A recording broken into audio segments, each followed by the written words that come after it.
Iran and North Korea test out new missiles. CNN spies on the White House and another human sacrifice here in the U.S.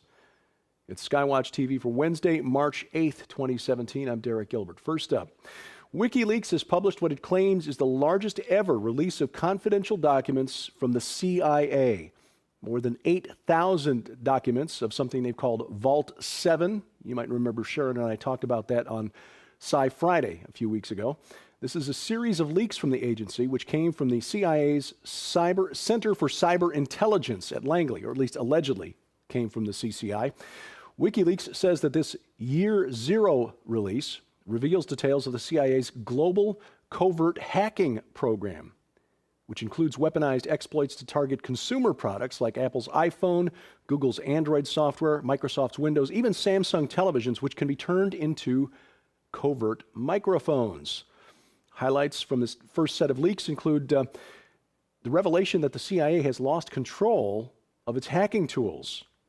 This collection, which amounts to several hundred million lines of code, more than it takes to run Facebook, gives whoever owns this code the entire hacking arsenal of the CIA.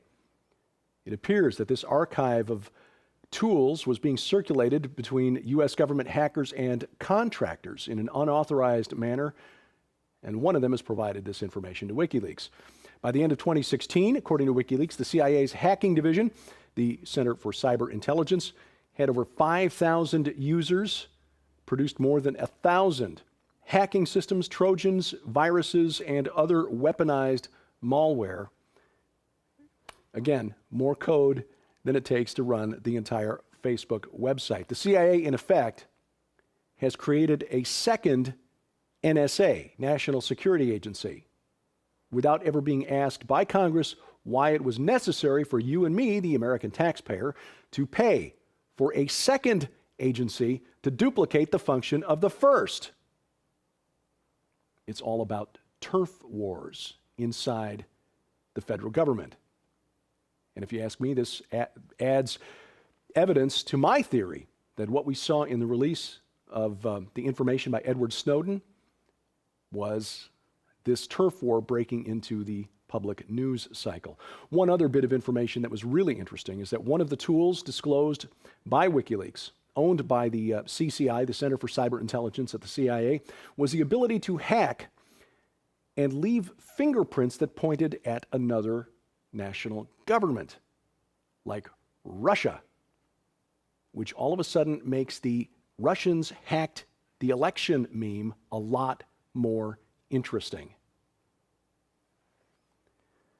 Speaking of the NSA, top whistleblower for the National Security Agency says that the spies did spy on Donald Trump. This is confirmed by former Attorney General Michael Mukasey, George W. Bush's AG, said that Trump was probably right that Trump Tower was bugged, but by the Justice Department, not by Obama himself directly. A political blog, Washington's blog, asked the highest level NSA whistleblower ever, William Binney, whether he thought Trump had been bugged. Now, Binney was a 36-year NSA executive. He actually created the agency's mass surveillance program. So, as the guy who developed the tools used to conduct this kind of surveillance, he is in a position to know. And he basically told Washington blog that, yes, the NSA has all the data for anything that came out of Trump Tower through what they call upstream programs under the code names Fairview, Stormbrew, or Blarney. And then they share the metadata with other government agencies like the CIA and the FBI. Now, this is all done under Executive Order 12333. Aside from the Foreign Intelligence Surveillance Act, the FISA court, which authorizes this type of surveillance when an American citizen is speaking to a foreign national who is under surveillance. In other words, what Binney is saying is that the FISA court is political and legal cover for spying that is going on all the time under this Executive Order 12333, which was issued by Ronald Reagan in 1981. The FBI would only ask for a warrant after the data has been collected as legal cover so that nobody's you-know-what is left uncovered. So, yeah, was Trump hacked? Was Trump bugged? Trump Tower bugged? The answer is probably yes. Was it done to take down the Trump administration? Possibly. But we need to remember this kind of thing is apparently going on all the time, and that NSA surveillance is being used to blackmail people in positions of authority within the government who don't want to play ball. Stay tuned. This is going to get more interesting. Speaking of spying and surveillance, CNN aired video footage over the weekend showing Donald Trump blasting White House counsel Don McGahn in the Oval Office. You can see the footage that they took here using what appears to be some sort of camera to peer through the window into the Oval Office in what may have been, for all they knew, a classified meeting discussing classified topics. The trigger for this meeting and for Trump's outburst was the announcement by Attorney General Jeff Sessions that he would recuse himself from any investigation into Trump's connections with Russian officials. Now, Sessions' announcement came just a few hours after Trump said he had total confidence in Sessions. Trump was upset that the White House counsel, McGahn, didn't talk to Sessions before Sessions went to the press to kind of reassure Sessions that Trump had his back if Sessions decided to stay the course and be involved in the investigation. The other reason Trump was upset was that the news of the Sessions decision crowded out the good press that Trump had been getting from even liberal press outlets about a really excellent speech that he delivered to a joint session of Congress last week. It basically sucked the air out of the room. But I think the bigger question here is, why did CNN think it was okay to point a camera at the window of the Oval Office and try to capture footage of what may have been a meeting about classified events, sharing classified information, things that they might have been able to pick up, other governments might have been able to pick up by reading the lips of the participants in the meeting? If it's now okay to do this, we have to wonder, where is all the video footage of meetings from the Obama administration?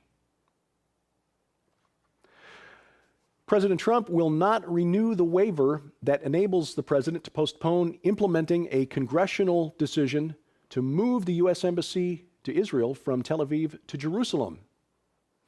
This is a big news. This is big stuff. This is according to Representative Ron DeSantis, a Republican congressman from Florida. He's chairman of the House Subcommittee on National Security, and he's leading a congressional delegation in Israel, scouting out new locations for the American embassy. He was speaking to the press at a press conference at Jerusalem's King David Hotel on Sunday.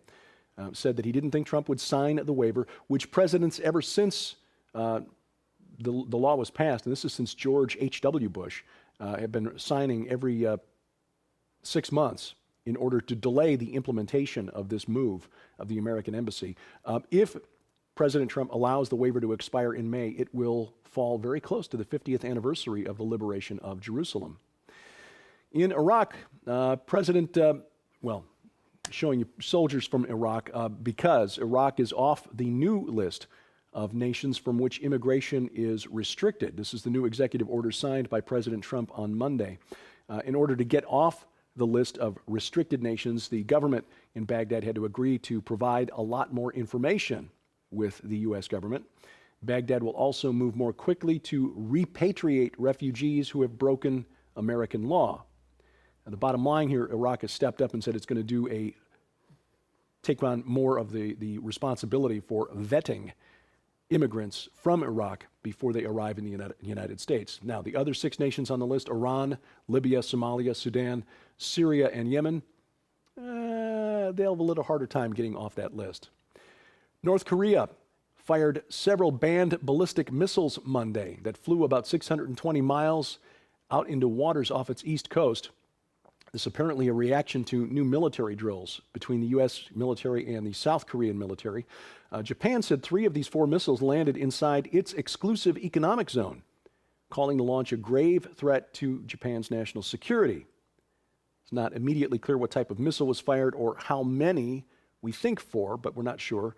The North Korean government has staged a series of missile test launches in recent months. And Iran, meanwhile, fired 2 ballistic missiles as Iranian ships came within 600 yards of a Navy ship, which was forced to change direction. The announcement came a day after North Korea launched its missiles. Fox News reporting that Iran fired its missiles over the weekend, a pair of them into the Gulf of Oman. One of the missiles destroyed a target barge, a floating barge, about 155 miles away from the launch site. The launches of the Fateh 110 short-range ballistic missiles, the first test of this type of missile in 2 years. Not clear if this was the first successful test of the missile at sea, which has got the U.S. Navy nervous, understandably. And this test, by the way, also comes a week after a successful test fire of the new Russian surface-to-air anti-missile missiles, the S-300 system that Moscow recently sold to Iran. Coming up, a teenage girl in Missouri pleads guilty to murder for Satan. That's ahead on SkyWatch TV. You've been fighting in a war against an enemy you've been told doesn't even exist. SkyWatch TV wants to change that to prepare you for the battles ahead. Beginning March 7th, exclusively from SkyWatch TV, the Cosmic War Collection finally arrives. Featuring 3 groundbreaking books, a 5-hour DVD, and a 7-hour audio series showing you how real the supernatural War of Kingdoms actually is. Reversing Hermon by acclaimed Bible and ancient language scholar Dr. Michael S. Heiser, and The Great Inception by SkyWatch TV's Derek P. Gilbert. You'll learn how Christ's full mission has been misunderstood for 2,000 years. Not only did he come to shed his blood to redeem mankind, Jesus was on a mission to reverse the sin of the angelic watchers who descended on Mount Hermon. You'll also discover how Bible stories you've known since childhood were literal battles in the spirit realm between God and the gods who rebelled.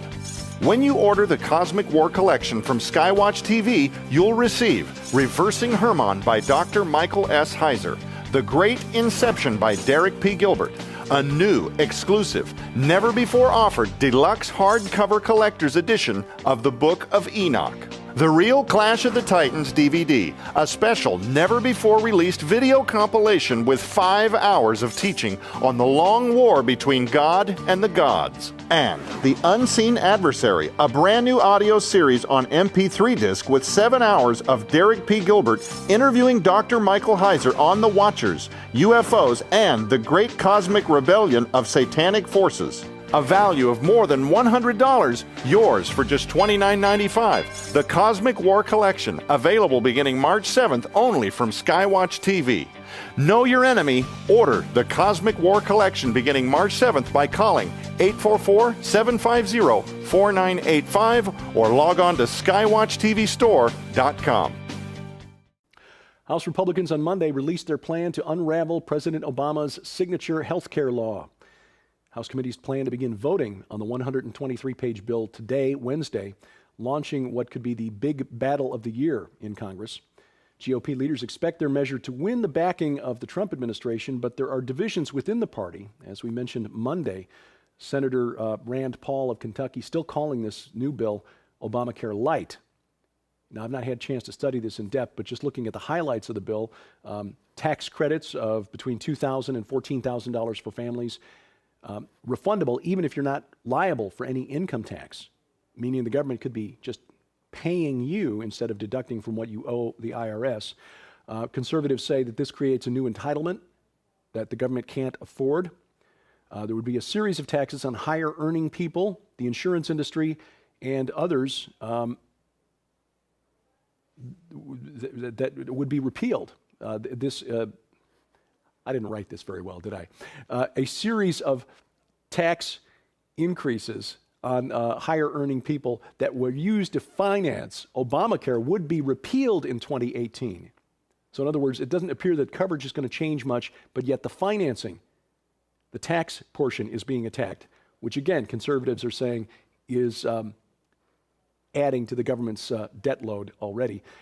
Other things like insurance safeguards for people with pre-existing conditions, parents' ability to keep kids on their insurance plans until the age of 26 would be left as part of the new Republican plan.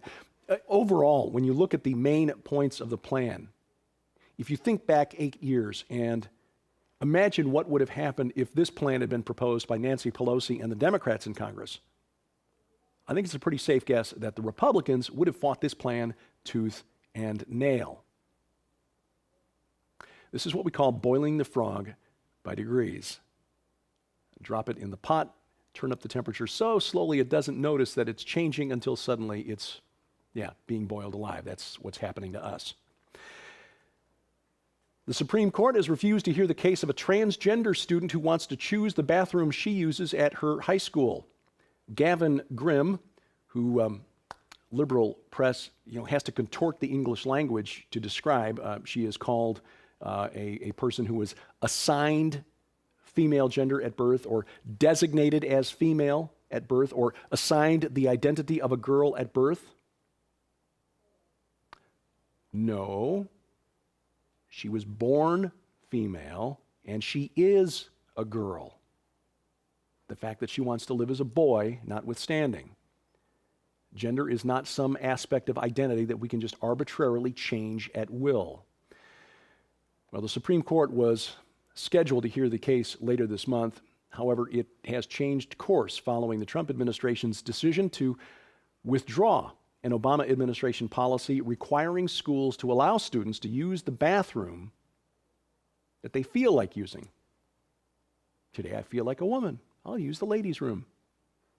Now, a lower court in Virginia will decide the case and determine whether the anti-discrimination law known as Title IX applies to gender identity and transgender students. Title IX was intended to compel school districts to allocate equal resources for women's activities as for men. This issue is probably now going to bounce around lower courts for years and force lower courts to decide the issue. Transgender advocates had wanted the Supreme Court to rule on it so that they could impose their will on the entire nation in one fell swoop. Conservatives argue that this ought to be decided locally. A Missouri teenager has pleaded guilty to murdering another teen and said that the killing was part of a satanic sacrifice. 17-year-old Amanda Bennett changed her plea last week from not guilty to guilty. Second-degree murder is the charge. She's accused in the stabbing death of 17-year-old Caitlin Root. She told the court, Bennett did, that she and 18-year-old Sebastian Dowell had decided in October they needed to murder 2 people a year as a sacrifice to their demonic god. Bennett said that she consequently contacted a number of depressed people on Facebook and lured Root into meeting her and Dowell in a park. She pleaded not guilty to the charge in December, changed her plea last week after the prosecutor agreed not to file a first-degree murder charge in exchange for a guilty plea. Bennett had initially been charged as a juvenile. She's now being tried as an adult. She faces 10 to 30 years behind bars and will undergo a mental health screening before sentencing because, of course, it's a mental health issue, not a spiritual issue. Dowell also pleaded not guilty in December. His trial gets underway next week. But it's not really a surprise, given that story and the story earlier in the week on the satanic sacrifice in Houston, that we're living in a nation, even though it's nominally Christian, where 90% of the people living here don't actually have a biblical worldview. This is a new study by the American Culture and Faith Institute, which is headed up by Christian pollster George Barna. He found that only 24 million Americans, 10%, have a biblical worldview, even though when you ask the question, 46% of Americans think they have a biblical worldview. The survey evaluated people's worldview by using 20 questions about their core spiritual beliefs and 20 questions to assess their behavior, whether or not they're actually living according to what they say they believe. And these 40 data points are evaluated in relation to biblical content and then tallied for each respondent. The cutoff mark used by the ACFI is 80%. So if your answers were 80% consistent with what's actually in the Bible, you were judged to have a biblical worldview. A couple other findings: only 30% of Americans can be considered born-again Christians, but only 31% of that 30% have a biblical worldview. In other words, less than a third of people who consider themselves born-again Christians have a biblical worldview. And even among the 11% of Americans who say they read the Bible every day, less than half of those people have a biblical worldview. We won't win back the culture until we win back our churches. And one final note, a cultural note. Joe Rogers, the smiling gentleman you see on the right in the picture behind me, co-founder of the chain of restaurants Waffle House, passed away last Friday at the age of 97. Waffle House operates in 25 states, mainly in the South, southern U.S. Founded the chain in 1955 with his partner, Tom Faulkner. They opened the first of more than 1,900 Waffle House restaurants in Avondale Estates, Georgia. They wanted to offer a restaurant that would be open all night and offer customers no-frill meals.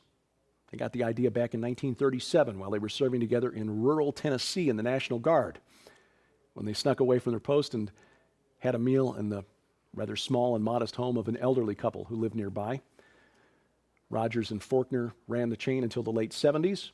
Rogers said he never saw himself as a tycoon, even though he headed up a restaurant chain that made him worth more than about $400 million.